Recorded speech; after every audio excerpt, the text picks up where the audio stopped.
Hi, everyone. It's John Galante, president of AE Ventures, the folks that produce the Tech Home Builder and Housing Transformation Summits and publish the Builder Innovator Content Portal. I am thrilled to be joined today by Greg Hardwick, who is the founder, principal, and CEO of Hardwick General Contracting, which is one of our award winners, our Arc of Achievement Award winners and honorees. Greg, thanks for joining us today. Let's get started. Yeah, pointing to his trophy. Let's get started with just a little backgrounder on the origins of your company and maybe some key developments over the years. Yeah, I mean, I'll back you up even from there, John. My education was engineering, so technically a civil structural engineer. I have my professional engineering license here in Florida, and for the first 13, 14 years of my career, that's what I did. I was a structural engineer.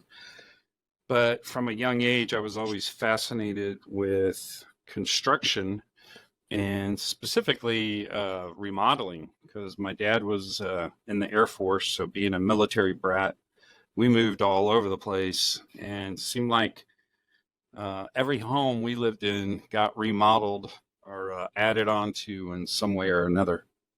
So after going to Florida State and my engineering degree and then working for Florida Power here in Florida for a number of years, I said, you know what, I'm going to go out and do my own thing. The experience I got through my project engineering and construction management field allowed me to go ahead and test and qualify for the highest license you can get in Florida, the general contracting license. So I applied for that, got my license, and started Hardwick General Contract. And when was that? It's 2004. Okay, so 20 years or so, about 20 years in the Right. business. This is That's a Tech correct. Home Builder Award. So tell me about technology making its way into the homes that you build. When did that start to become a regular occurrence, and what categories did you start with? Well, I mean, with my engineering background, the technology was something that just really kind of resonated for me, especially in homes. I remember the first lighting control system, I was involved with. It was wired, and people were just trying to dim lights in their bedroom from their living room and stuff like that. Back in the early two. So I really gravitated towards home technology. A little bit of that came also from green building and just doing, what I call high performance homes. I always felt like, if you were going to put all these components together and turn it over to a family that was going to live in it for the next, 30 years, that the home had to perform well. I really didn't buy into just kind of handing it over and crossing your fingers, on warranties. So I really wanted things to perform well. I really wanted things to kind of be like a well-oiled machine for the owners, so that they, were getting exactly what they wanted. Right. Tell me a little bit more about your customer profile, the sizes and rough cost of homes that you're building. Right. And so that's obviously grown over the years. Right now, our home prices are in the $2.5 to $7.5 million range. We don't do any spec at all. It's just site built, bespoke, custom homes for owners on their own lot. Yeah. We're ranging anywhere from $450 to $750 per square foot. We're cost plus, so we don't price that way, but that's just kind of how the if I were to take the area under roof divided by the cost at the end of the day for all the site work, the pool, the home, everything that we're doing, our range is 450 to 750 for what we're doing in Central Florida. Our clients range from just being young entrepreneurs, with a high income, high net worth, to retiring clients who have recently sold a business and they're on their third or fourth dream home at this time, want to make it really nice. Right. And you originate some of your products or projects with the buyer, and sometimes you're brought in with by architecture collaborators, correct? Yeah, that's true. We get leads on our own, and then we get a lot of requests from local architects, either architects, interior designers, realtors, to meet clients and bid on their projects as well. Yeah. So let's dig in on the lighting technology piece because, Hmm. it's my first memory of connection with you. I think out on one of our excursions after one of our events, and I think it was too cold to really be, it was a Texas venue that was too cold in November or early December, Yeah. but model numbers. And I was like, that's not typical for a Hmm. home builder. So what is it that that drew you to the lighting category? I know you wanted things to work and for them to be more elegantly engineered, but what else about that category is a magnet for you? Well, I mean, it all really kind of started at home, with a wife, two young kids, and a two-story home with the master bedroom on the second floor, and peeking down that stairway at the end of the night and seeing lights on. And Uh-huh. so, gotta tell you, I mean, builders sell the things that they experience and own on their own home or practice with on their own home. Yeah. Uh, and that's where I started. I was like, we Yeah. gotta integrate a system in our home that I can hit a button and turn off all the lights. And then you Right. start researching that, learning about that, and then you learn it just it can kind of, it's like peeling the onion, it can kind of grow. Yeah. So that's my first need. My lifestyle assessment was as simple as I want to be able to turn downstairs lights off with one button from upstairs, and get started with it. The Lutron people were knocking on our door trying to do some work with us and work on our homes, and we started talking over the thing, and I got to try it out a little bit at my house, and boom, we started putting it in pretty much every home and every remodel that we could after that. Yeah. So we start way back with lights on, lights off, lots of lights on and off and dimming. But where are we today? Because lighting has changed a heck of a lot with LED and the ability to change color temperatures and not just color intensity levels. And I think we're getting more towards built-in lighting being expected, but we've got different effects, et cetera, that we can produce for the buyers. Kind of talk to me about where we are today and the sophistication of the systems and the ability to deliver some really interesting aesthetic benefits along with the convenience stuff, right? Yeah, I mean, we've come a long way in 10 years. I remember just trying to get sorted out with the Lutron experience that I had. They put out an entire list of recessed cans, retrofit or new, that would work with their system. And if you weren't using those cans, they were kind of like, we have no idea how it's going to, function. And then, as you and I've discussed before, you ended up with cutout at different dimming levels and stuff like that with different sections of the home, or even just recessed cans in a row. So taking that all the way to working with clients today who are more interested in Ketra and tunable lighting and color temperature ranges throughout the day.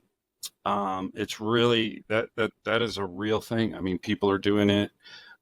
People are in Central Florida, looking to take lighting to the next level, and Mm. especially in their home, the whole thing with color temperature, tunable lighting, across the entire array of light fixtures that you can get right now it requires an awful lot of technology behind it to make it function correctly. What about the process piece that goes with that? I mean, sometimes the technology goes faster than the techniques go with it to utilize the technology. But how have some of your collaboration processes changed to handle that increased capability and complexity? Yeah. Well, recently, we've had to expand that a little bit from what our norm was, and it's really driven by meeting the customer's needs, and so, here a couple of years ago, on a home we're working on now, the client asked the question, it's like, oh, okay, who are we going to use as a lighting designer? I've said this before, but it used to just be, hey, go over to this lighting dealer, and one of their sales agents will walk you through the entire process.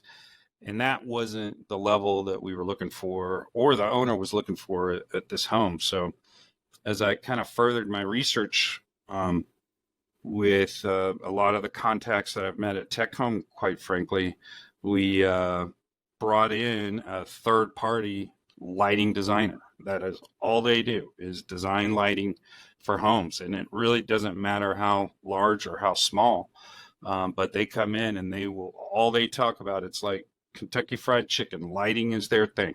That's all they do. And it's been enlightening, I have to say. But pun intended. It's just really taking that lighting plan that the architect has done with maybe a little bit of education in lighting. An interior designer may come in and sketch over that and put a few more recessed cans or task lighting here, or some wall washes here for artwork and stuff. Yeah. But this takes it to another level, and just been really, really pleased with that service that we're getting, because when you get into these things like different color temperatures and different rooms at different times of the day, it's got to work. It's got to work together. Yeah. So what about AV? I mean, high-end clients are typically looking for architectural audio and big format TV viewing experiences, some with dedicated home theater rooms or multi-purpose rooms that have a great critical viewing and listening area. I mean, where are you on that stuff? What's your journey been on that side of things? There's a hell of a lot of integration with the lighting piece too, right? Mm-hmm. Oh, absolutely. That's been kind of a cyclical thing. I mean, we've done the dedicated theaters with ornate columns and drapes and fabrics and colors and ceilings and big screens and 12 or 15 seats, whatever you want to do there. Uh-huh. And I'm not sure that something changed in technology or the way we, I guess, take in technology or movies or videos. And for a while there, we got away from this dedicated theater thing. It's called span of attention. Yeah. It's called people's ability to focus on one thing for 2.5 hours. It's kind of a lost human behavior because of this darn thing. You know? But that's definitely been an interrupter to that specific offer, right? Yeah, for sure. So home theaters, dedicated home theaters kind of went away for a while, and everybody kind of focused on the big family room and smart TVs and all that other stuff. But in the last couple of, it's starting to emerge again, but we're not getting, and I have other builders that are friends all across the country, and I've seen their work, and they are doing large dedicated theaters still in different regions. But what we're seeing is still kind of a dedicated space for movies and theaters, but still a little bit of a flex room.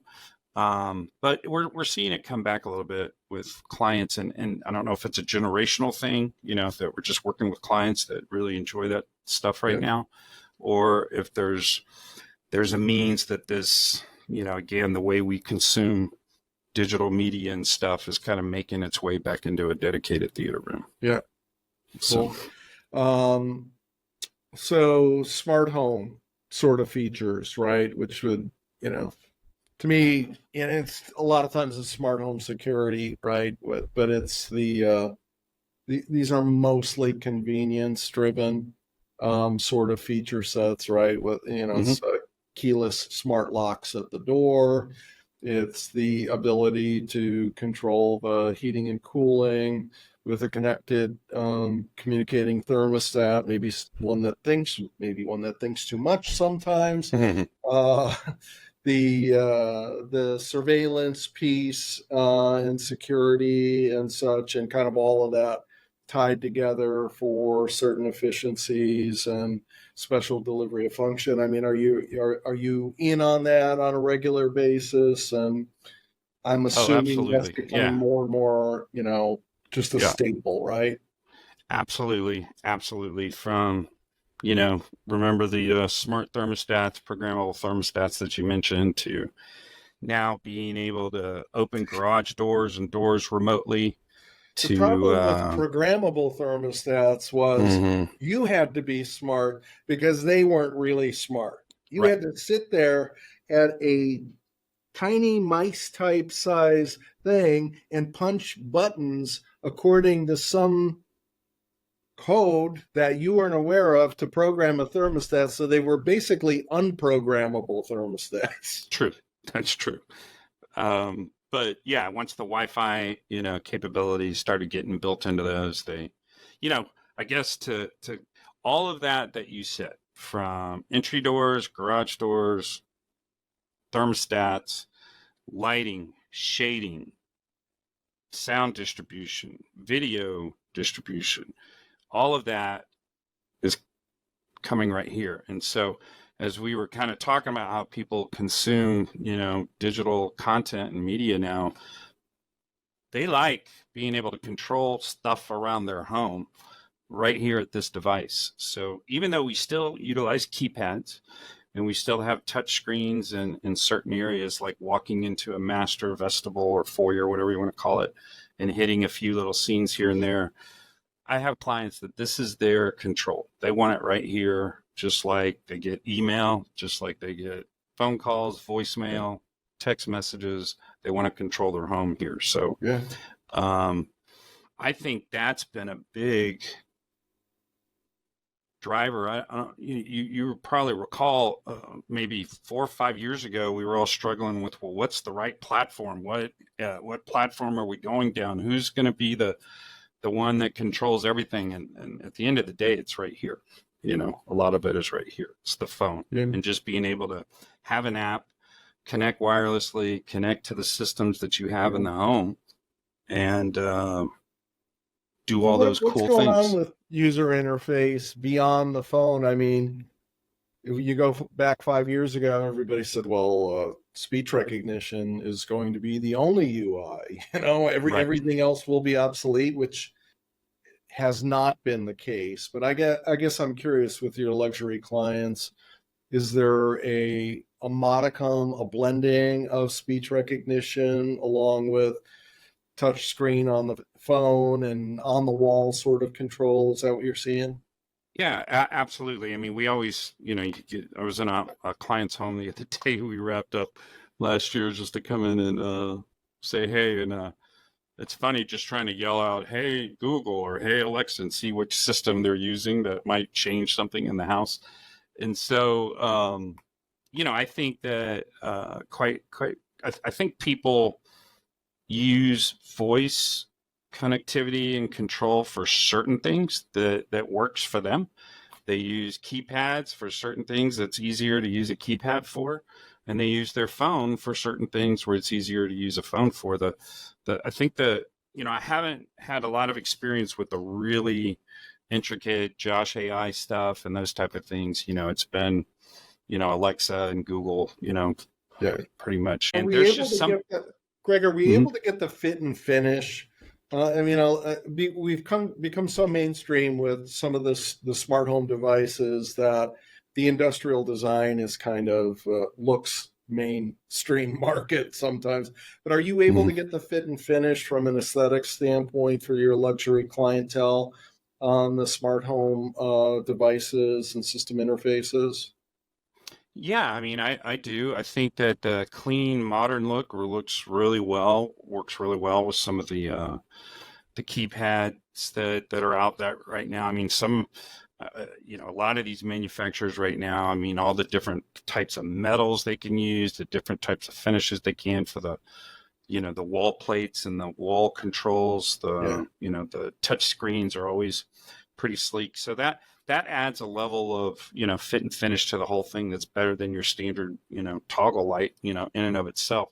There Yeah. are some technologies out there where they're doing some things and air quality monitoring and stuff like that probably aren't as sexy as they need to be right now, but they're working on those things. But yeah, I mean, Do we you have really any haven't had an issue. workarounds on that stuff where it's like, hey, if the industrial design from the maker is kind of, institutional looking, do you have, almost like custom woodworking folks that can put different screens and finishes on stuff? Do you ever get that level of request from your clientele?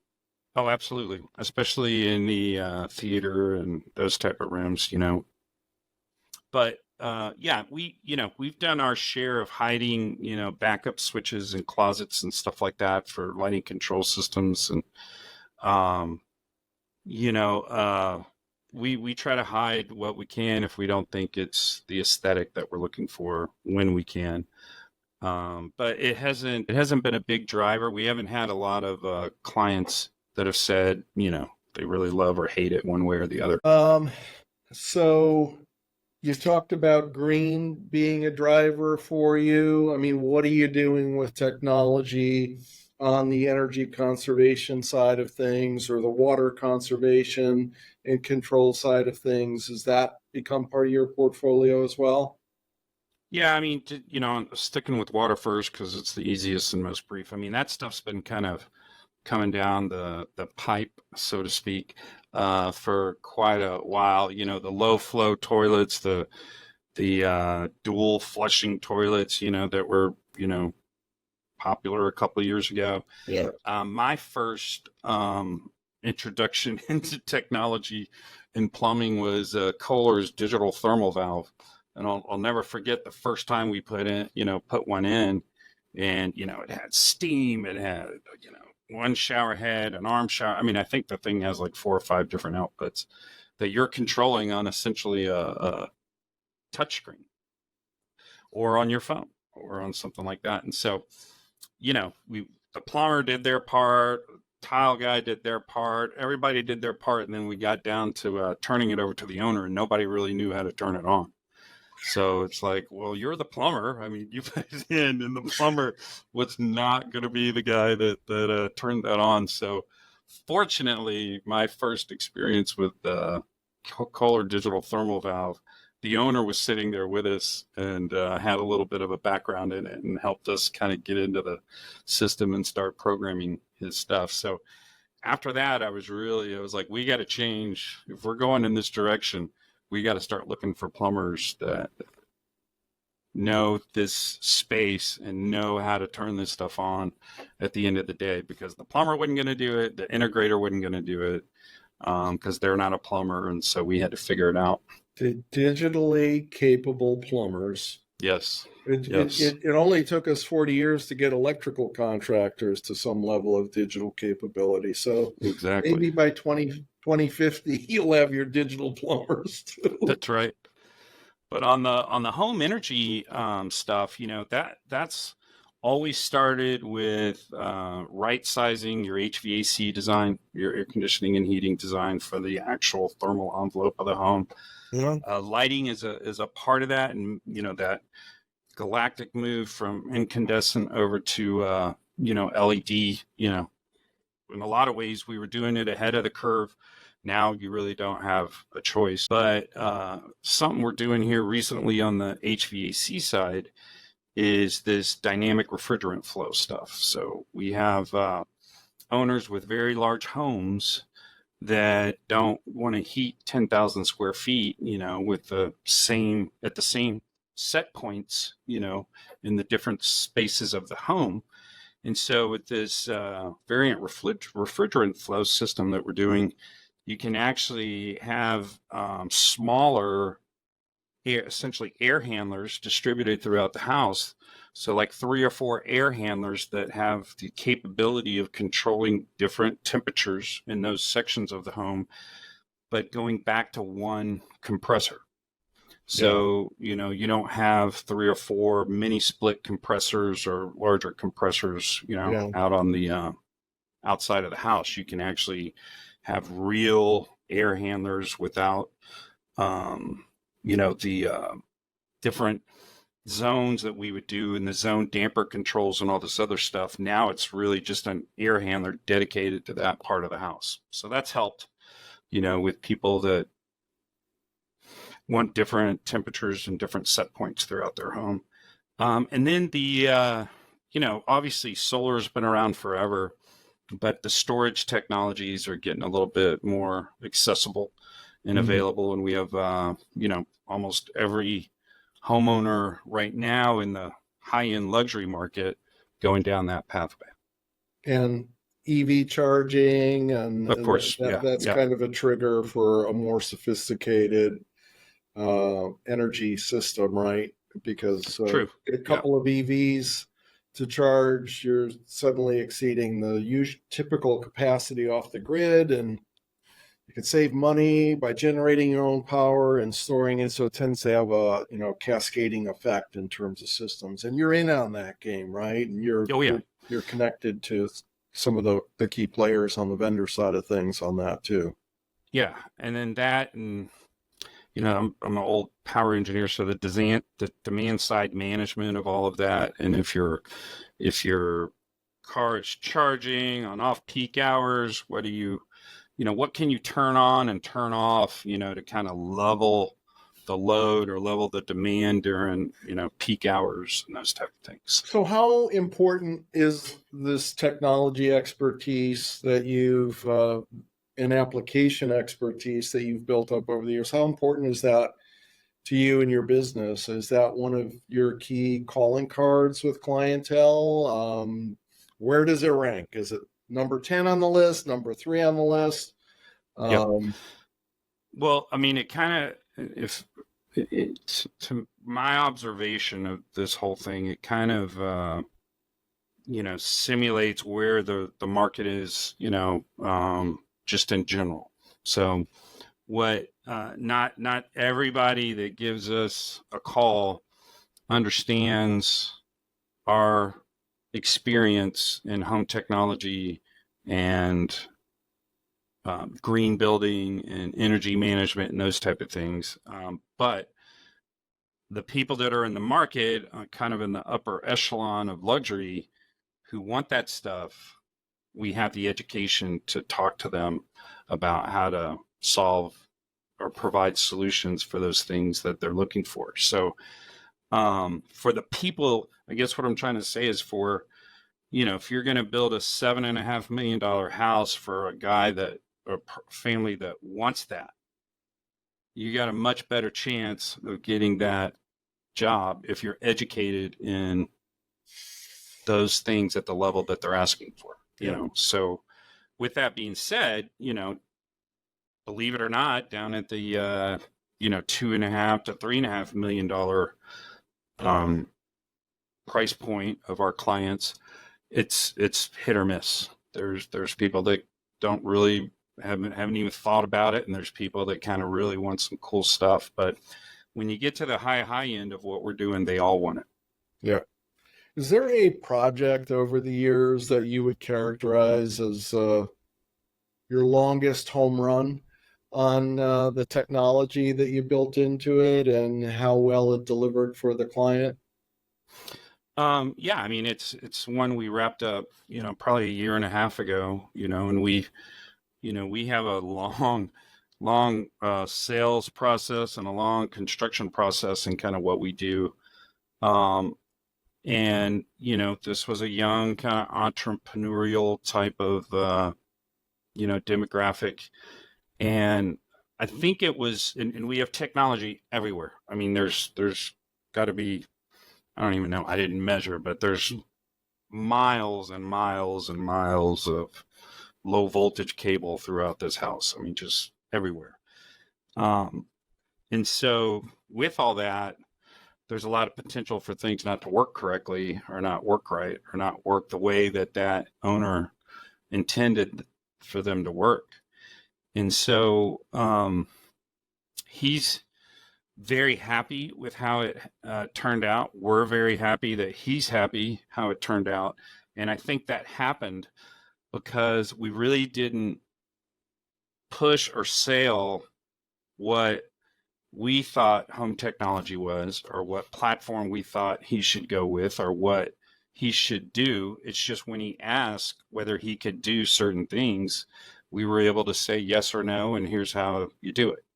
And so we worked really well with him and listening to what he actually wanted to do, what he actually, thought was cool and thought that was an improvement to his lifestyle at his home.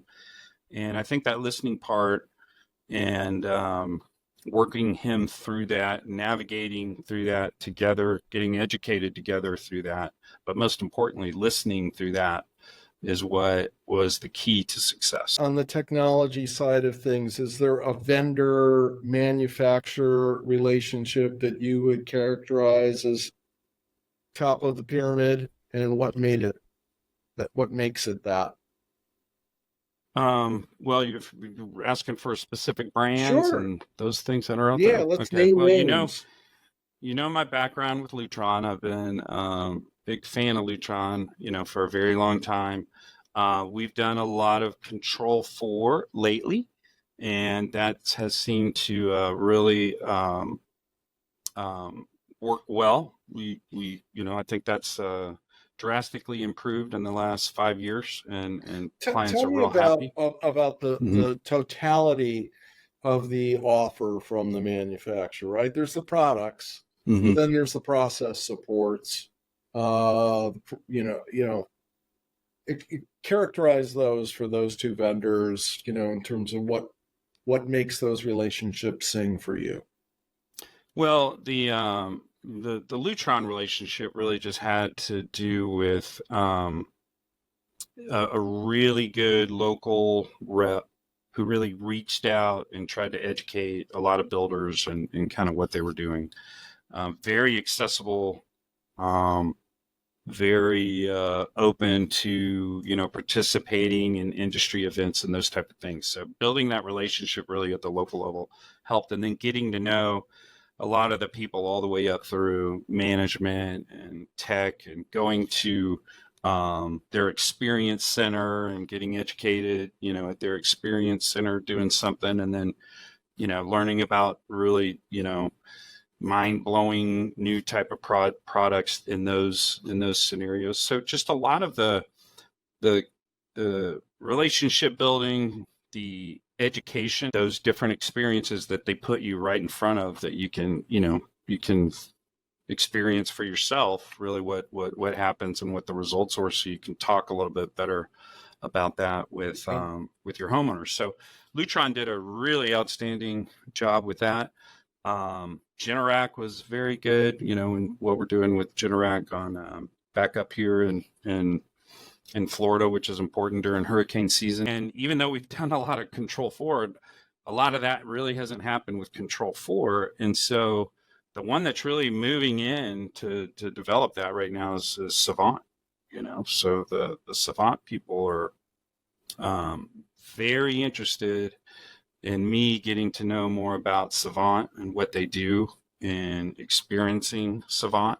We've been to Modern One out there in Vegas, and they've walked us through every inch of that house, showing us every capability that they have. So taking now what we know about shades, lighting control, home automation, sound, now this whole power component that they can bring to the table, just puts that kind of one brand across, so many elements of the house. So very excited about that. And do you have an integrator relationship that really works well for you, and what characterizes that?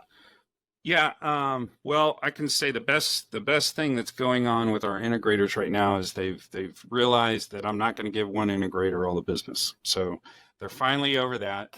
They don't take it personally or anything like that, because I really am a huge proponent of finding out what the client needs first before trying to stick them in a box that's specific to a brand, because there's integrators that are only going to do Crestron, and there's clients and solutions for people who do Crestron.